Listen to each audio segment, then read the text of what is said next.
ما لقى مرزعلان او ما طلعش صاحب النصيب على ما في النفس. كلها مش مشكلة يصلح، لكن ما هو يا بنتي انا جيت اسمع رايك. حكاية حواجبه هذه ما هيش عجباني. ايش يقول لصاحباتي؟ حواجبه سهل يهتزن شويه مش مشكله. بعدين انت عارفه يا بنتي لما تتزوجوا وتدوا عيال كل حاجه حتتغير، ولا عاد تشتري لا حركه لا من حواجبه ولا من رموشه. وما يعيب الرجال يا بنتي الا جيبه.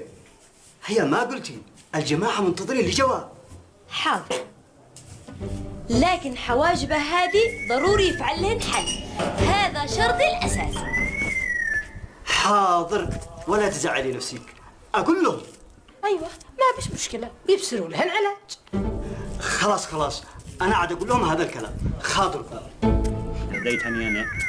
اسمع، بس حاول انك توقف لنا على الاقل لو ما نروح، وبعدها في البيت بترعان بلع. مش عكس جننت انا طبعا. عكس يا ذاك عكس عدو ولا رحم. عكس شلوك الجن فك.